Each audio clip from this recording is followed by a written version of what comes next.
Okay, great. Well, my name is Martin Lewarne, and I'm the Senior Regional Director at Canvas. Work closely with the Grimsby Institute, or as we call ourselves here, the Tech Partnership. And I've got my colleague Graham on the call as well. A few of you may know Graham from his time at Grimsby. Do you want to introduce yourself, Graham? Hello, my name's Graham. Some of you might remember me. Garrett probably does. So does Chris Wood, I imagine, since I did my PGC with them. But yeah, worked at Grimsby for a long time. I don't know. And happy to be here to help Martin with his demo and support. Cool. So what we're going to do is a Canvas quick win session. We've only got 30 minutes, so hopefully we're going to show you a few new little bits and bats that have been added to the system over the last few months. Maybe a few cool little sort of shortcuts. And we know it's been a really tough time over the last 6 months. We've been having to move all your teaching and learning online. So hopefully this will give you some kind of inspiration and give you a few tips and tricks that you can take away and start implementing today. So with that, I'm going to jump into one of my assignments here, which is a BTEC style assignment that I've created, and I'm going to go in and edit that. Now, I'm not sure if you've already got this switched on and whether the learning team have done that already, but you'll be getting this very soon if you haven't already. But there's a new editor within inside of Canvas. Just move that. And we call this the rich content editor here. I'll just delete that out. 1 second, because I'm going to create that in a moment. And what we've got here is this new rich content editor. And actually, I think it'd be more familiar for you if you've already used Word, because it's now got these tabs. So what you'd be familiar with if you've already used Microsoft Office tools. So edit, insert, format, tools, and table. So it's a much more aligned and more intuitive user experience than the old rich content editor.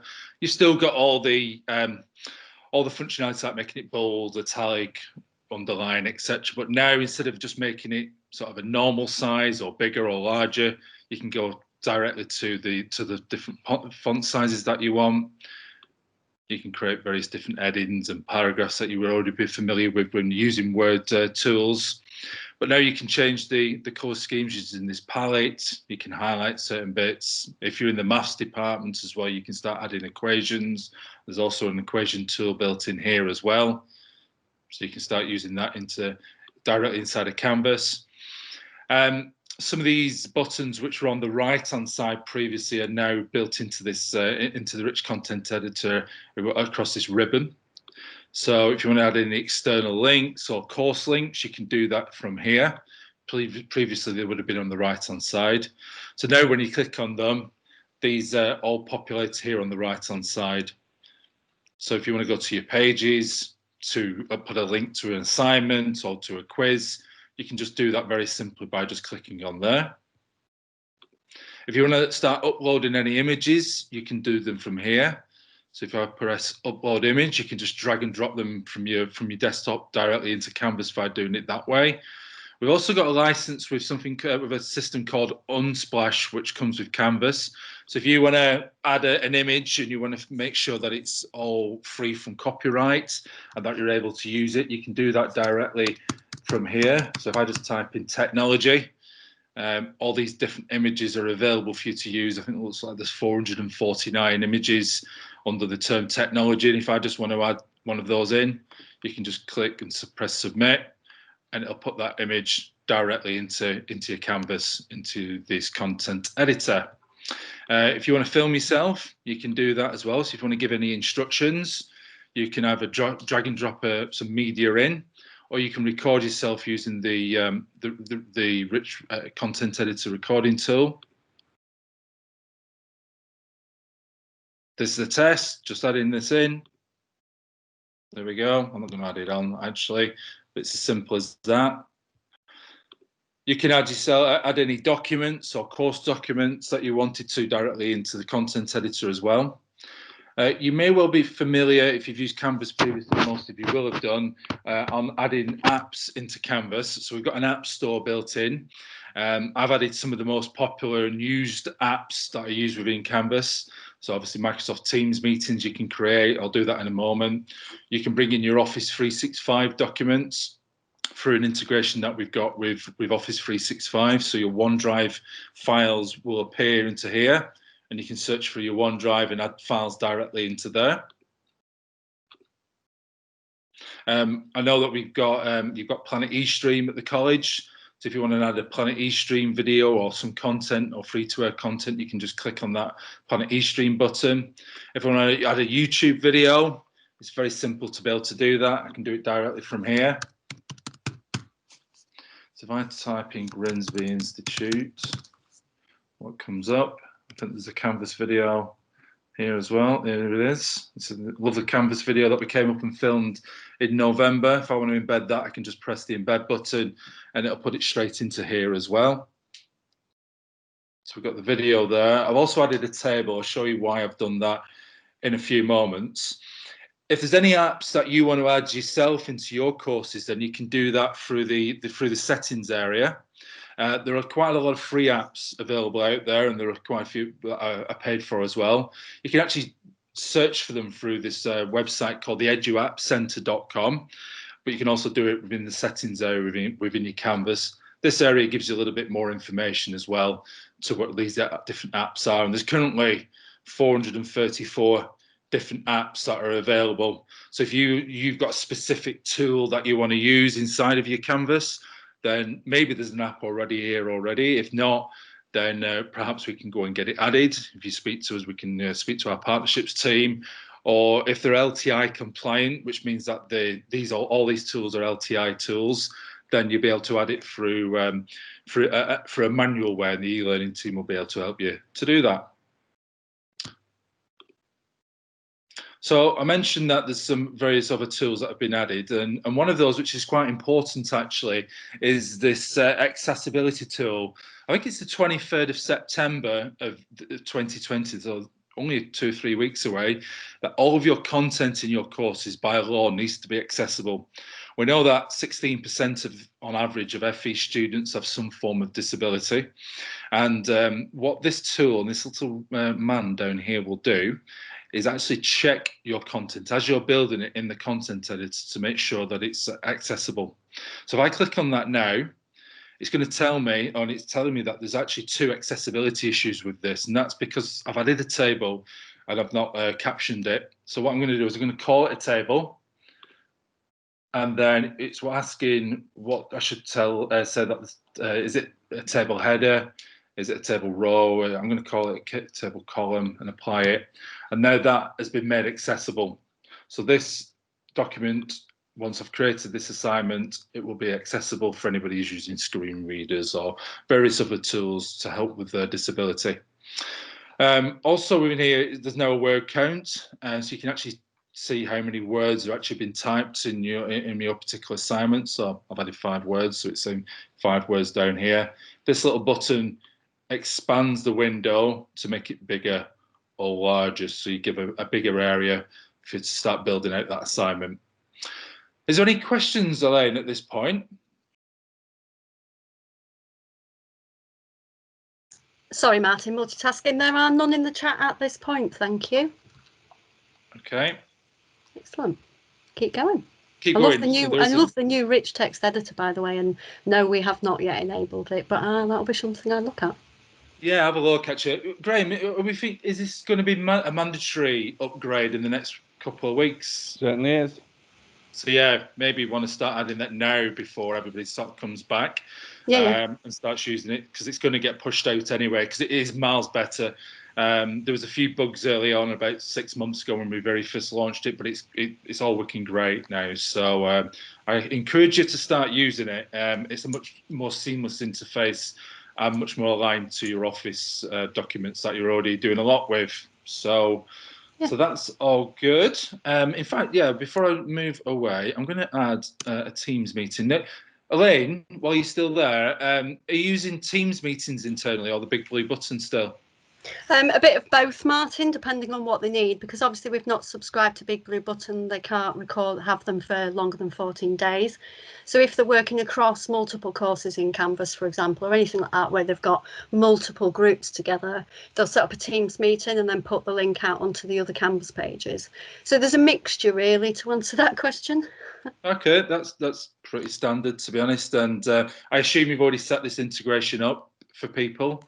The Microsoft Teams meetings, what you can build inside a Canvas, what you can set up inside a Canvas. If not, this is the instructions how to do it.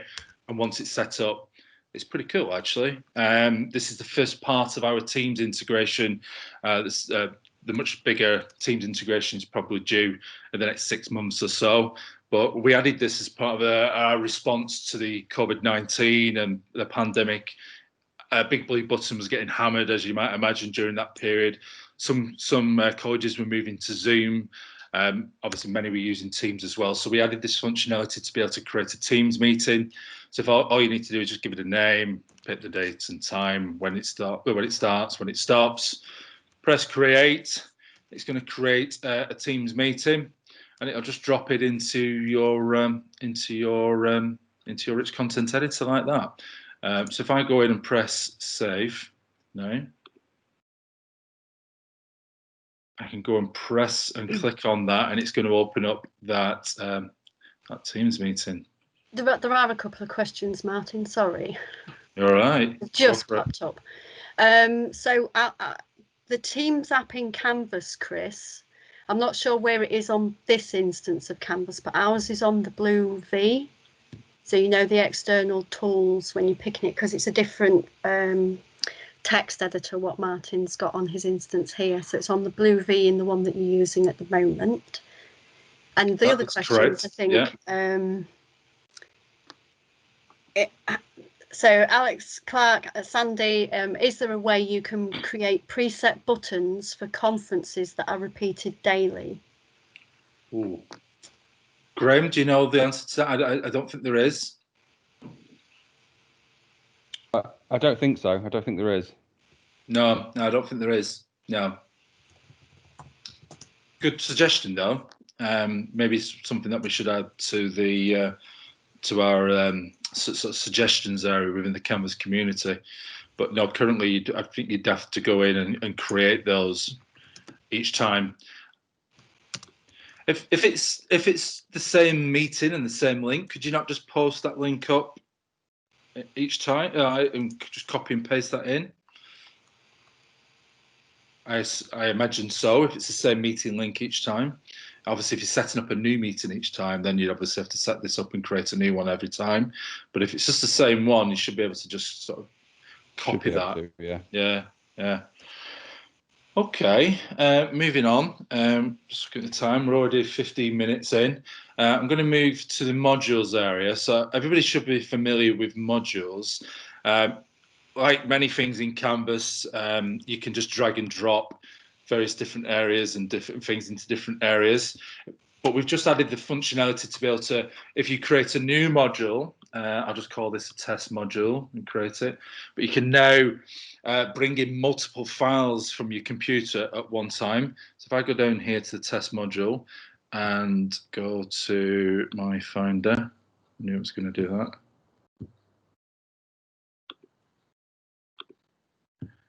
I can go and select multiple files. This could be many more than just these three here.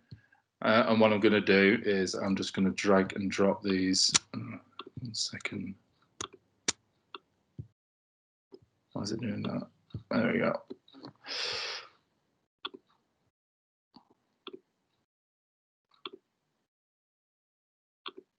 I think I've already added them. That's why when I did a test earlier. But yeah, you can just highlight them, just drag them in, and just drop them in. So you could actually bring in whole folders or files from your computer. Just bring them and just drag them into Canvas, and then do the reordering of that content afterwards if you wanted to. That wasn't probably the best demonstration I've ever done because I've already added them. I'd already added those files to this module in a test I did earlier. But yeah, you just drag them and bring them in. Anything else, Graham, that you think I should mention about that modules area? No, other than very shortly, probably I think he might be the end of this month. Oh, well, it is the end of this month, so very shortly, imminently. There's a module roll-up button going to be added to the top of there. So when you click on that, it will roll up all the modules at one go, so you can very quickly sort of maneuver yourself around without having to scroll up and down the page if you've got a big course. So just some extra added functions, which are literally, I think, probably going to be launched any second. So cool. Cheers, Graham. I don't know if everybody's familiar with Commons or whether you've been using our Commons area, but Commons is an object repository. It's running a little, well, I'm running a little slow at the moment because I'm sharing my screen. I've got my video camera on, so it's normally a little snappier than that. Commons is an area for you to be able to share your content. Now, these resources here, there's currently 138,000 resources inside of Commons. Now, these are teachers around the world who have uploaded their resources and content to the Commons area and made it available for any teacher in the world using Canvas to be able to see.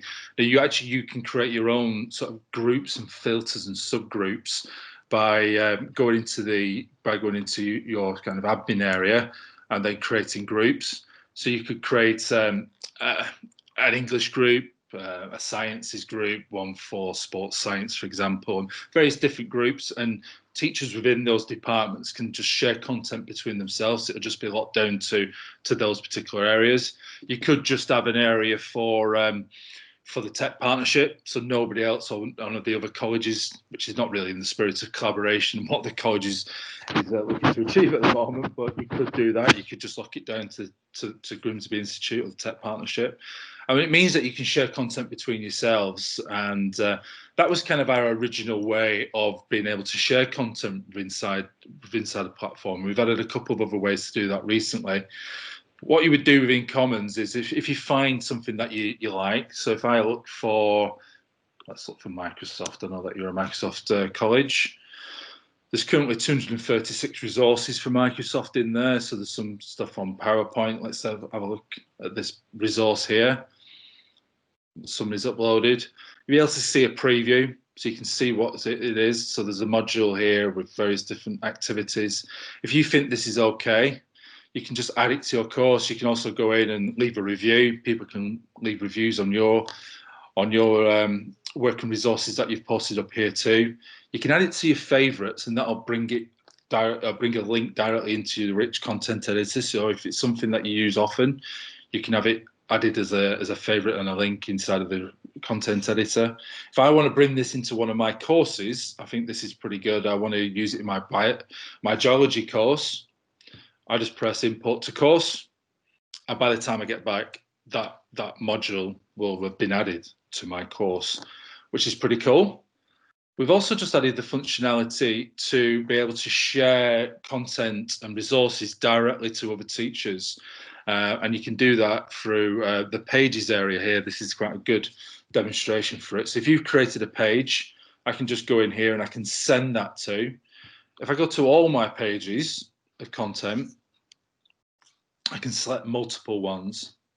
So if I select a few of these, and then I can go in and I can press send to. So you could send this to one of your colleagues within the department. I'm going to send this to my teacher in my course, Jane, and I'm going to send that here. What will happen then is that once you've been sent content, you'll get a little icon appear above your image and above your profile here. I've been sent some content here by Jane. So if I click on that, I can go to the shared content. And here I've got this two pieces of content actually which have been sent to me. I've already viewed one of them. That's why I've only got an icon for one. And what I can do is I can preview that.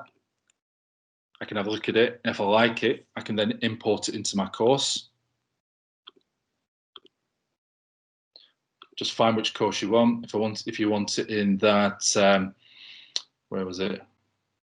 Oh, the geology course. You can even select which module you want it on as well. And there you go. It's just been imported. So I'm sure lots of you have got some great content. Instead of you all kind of reinventing the wheel and recreating that content, you can recreate very easily amongst yourselves in those two different ways, through Commons or through this direct share feature that we've now got. And is there any questions, Elaine, before I move to the next area? There are actually a couple of questions, Martin. Okay. So there was a question earlier about Nikki for the one, your rebuilding courses. I'll pick that up with you later. That's more how we'll deal with that. And the another one from Sandy, can you create self-extracting zip files when students download files? Graham, can I defer to you?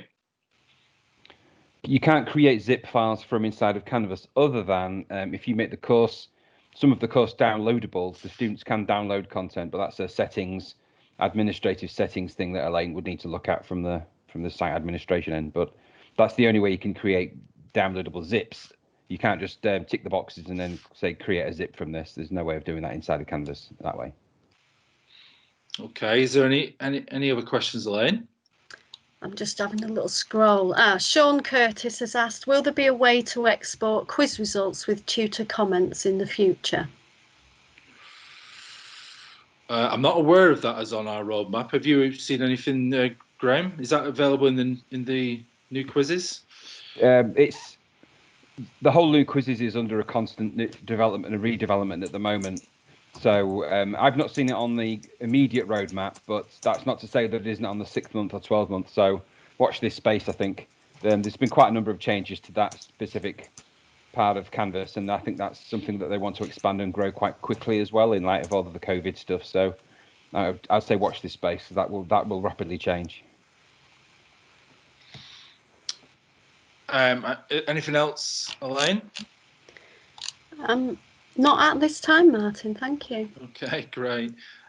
Do you know if anybody's using Mastery Paths at the college, Elaine? No, not that I'm aware of. Mastery Paths. I love Mastery Paths. This is an assignment. You'll notice up at the top there's two tabs. The tab you always will be using will be the first tab, the details one. Some of you may have been interested to know what the Mastery Paths are. Mastery Paths are a way of providing personalized content based on how someone performs on that particular assignment. You can do the same with quizzes as well. So what we're saying here is that anybody who scores in the score the range of a between the distinction and a merit, what we can send those learners is some extra content. Now, this might be another page of information. It might be a quiz. It might be a website. It could be pretty much anything that you can put in here. It might be a PDF or something. So what we're going to do with these learners is we're going to stretch and challenge them. So what Canvas is going to do automatically, to save you some time as well, is anybody you mark which falls into this band is going to get sent and pushed that content, and they'll be sent notifications like they normally do with inside of Canvas through push notifications, through an email, etc. Anybody who scores between a merit and a pass we're going to give them these two pieces of content. It could be anything. You can personalize that by saying they can either do that or that. And then the ones who haven't got a pass yet, you could give them lots of content to bring them up to the required level, like this. And again, they could have these two or do these two. And if you press save, what Canvas is going to do is create 3 different bands. And it's going to push the content out to them. Once you've marked this assignment, it's going to push that content out. So here you can see anybody scoring between a merit to distinction. We want to push them to a distinction level by pushing them some content. Anybody who we want to get to from a pass to a merit, and then anybody we want to get up to a pass. And the students are going to drop into these 3 different bands as you grade this assignment, and then push them out content. Now, obviously, it takes a little bit of time and a little bit getting used to. As you can see, it's pretty easy to do. I'd say go and give it a try. You can't really break Canvas from doing this, and it's going to differentiate your learning and push out content based on how students have performed on this particular task. A real powerful tool, can save you a heap of time once you've created these various different resources that you want to push out to your learners. Any feedback on that? That was a very, very quick overview of what Mastery Paths can do. Elaine, is there anything in the chat? Sorry, I was on mute. Yes, there is a. Try not to get audio on the 2 different calls that I'm in on 2 devices, but it's fine. So Nikki said it would be very useful for English and maths learners to individualise their learning pathway, and I totally agree. I think that's where it would really come in when you've got multiple levels. Sorry, go Martin. Great. Well, I personally love this actually, and I think now that you're probably 2 or 3 years into your use of Canvas, it might be something that you might want to start sort of taking your courses to the next level. It will save you quite a lot of time as well, actually, because once it's set up, it just does it in the background for you. So, okay, I'm going to show you the teacher app now. I assume you've all got the teacher app from the Android or from the Apple stores. You can just download that free of charge and then log in with your credentials. I'm logged in here on the teacher app, and I've got this announcement here up at the top. I've got my various different courses. Check on the top. Actually, we've got a couple of minutes left. So what I'm going to do is I'm going to go in quickly and show you that you can use SpeedGrader from the app. So I assume you've all used SpeedGrader before to grade and mark your work. Well, you can do that directly on the app as well, and this works lovely on an iPad or a tablet device. I can go in here and I can annotate this document. So I want to change the color and I want to change the thickness here. And I'm going to go in and I'm going to mark it up and annotate this document. Obviously not the best feedback, but you get the idea. I can go in here and I can film myself and give them some personalized video feedback, or you can use audio if you don't fancy doing so. Great work. Please just remove that section in red and then you're good to go. So you've seen how quick that is, just giving them some personalized video feedback. Really, really powerful during this particular period where we're not seeing the students as much during some of this lockdown. And that is SpeedGrader. You can go in, you can send messages to your students through the app as well, which I'm sure you've seen. So you can select your course and record yourself and add documents to that if you wanted to send that to the group.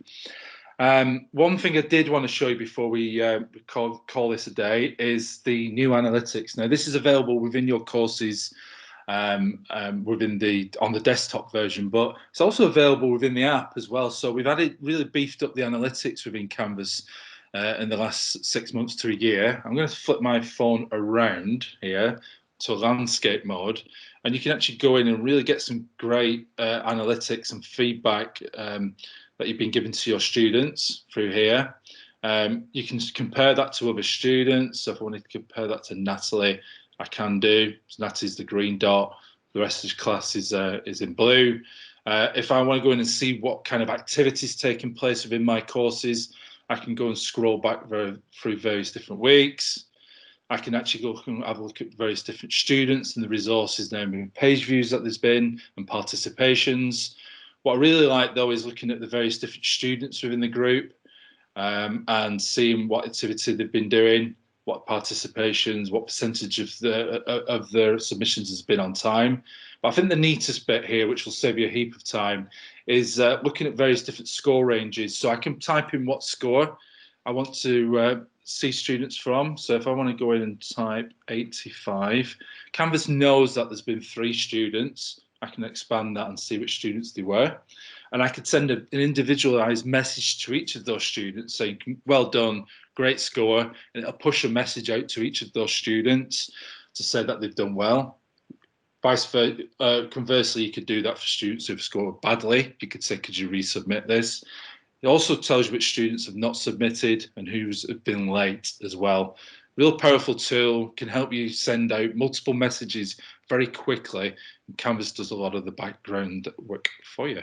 So that was a whistle-stop tour of some of the new things that we've added to Canvas in the last year or so.